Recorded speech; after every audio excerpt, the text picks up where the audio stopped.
Okay, go. Oh, hi, my name is Jason. I'm Michael. I'm Drew, I'm Nikita. and this is our FED project. So we had the educational computer game, and we came up with BOAT, which stands for Basic Operators and Arithmetic Training. So to implement the design cycle, the first one is identify the problem, which was given to us, and next up is plan, which we met with weekly meetings, and we decided due to our research that using math and simple operators with young children will help them learn better. The prototyping phase of our project was where we spent the majority of our time. Throughout the semester, we were meeting every week and working to build our game, and we had multiple different prototype phases, which are documented in our storyboard on the poster.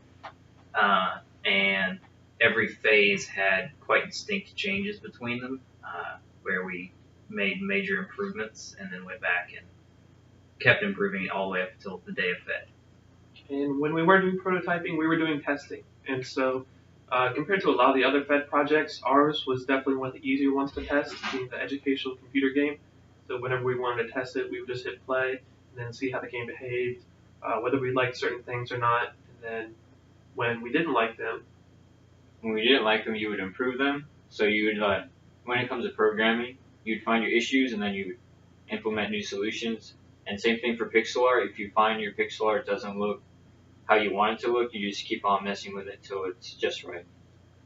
So some problems we ran into on the software side was there was a limit on objects and other items that you had to use when creating the software. Also, GameMaker has a slightly different language, so we also had to learn that. and we didn't actually know about the limit until like a month in. Yeah, until later in. Yeah, when we reached that limit was when we learned that there even was limits in the free version we were using.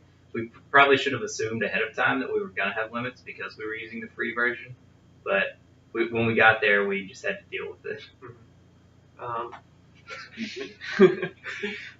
But other than that, I mean, that was probably the main challenge in making the game was just this hard set limit. I would say we had plenty of time. You know, our group, we started early and we met plenty of times. So honestly, the software was probably the only challenge. And any sprites we needed, we just distributed, did them all. Yeah, so all of our sprite work was done by Drew and Nikita, and the programming side was me, Michael, and Jason.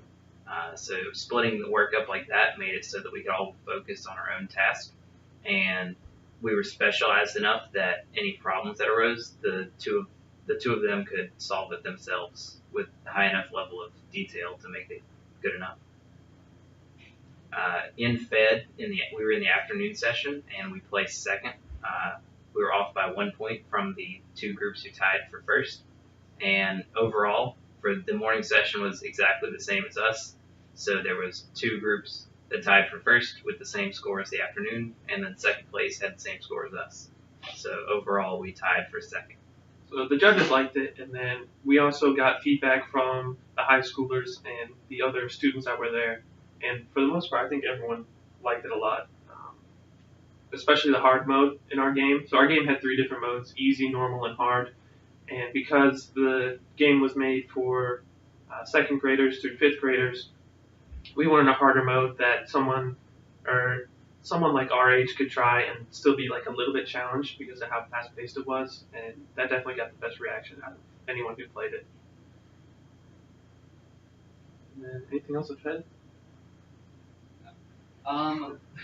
So what we would change, or what I would change, is so we discovered that kind of almost midway through there was a limit to the objects and other things. So that ran us into a barrier because we were planning to do a lot more of it. What I would change is using a GameMaker engine that wasn't GameMaker Studio, which didn't have a hard limit on how much we could use. So we could really create to our imagination. What I would change if we did it again would be a different way of implementing how the levels are done. I like what we did, but there wasn't much customization between the levels. But that also comes with the limits that we were limited on the number of rooms, and with our plans, we ran out of space really quickly. And then full screen, right? Yeah, oh yeah, definitely full screen. So our game, when you run it, is in a small windowed form, and because we hard coded everything, we can't make it full screen very easily at all. So that's our biggest complaint from judges as well as to what we should have changed. That's probably where we got the 1 point off, was that Yeah. it just didn't go full screen. The one thing I would do different, I guess, was learn how to use the software for pixel art a little bit better. I'd never used it before, and I only took about 2 weeks to try and learn it. But if I would do it different, I would try and spend some more time learning how to use it. Yeah, another thing we could have implemented is figure out how to do animations, like have multiple frames of each sprite, but we couldn't figure out how to do it in the software. Maybe it was just not there for the free version, but maybe spend some of your budget to try to get a free version or the premium version somehow. Finally, some advice that we could give to freshmen is make sure you start meeting early. If you wait around it, like you'll realize that the project is a lot bigger, and there's like you need to make sure that it's finished by the time the FED happens. Yeah, there's a lot more to do than you think there is when you go to work on a game. To get it to the level of polish that you might want it to be takes a lot of work, and you need to meet. We met every week, and I would recommend that. And it's more than just working on the game itself. There's going to be assignments thrown at you from E101 towards the end of FED, or towards FED. And so you have to balance working on your project and doing these other assignments, all while balancing your other coursework.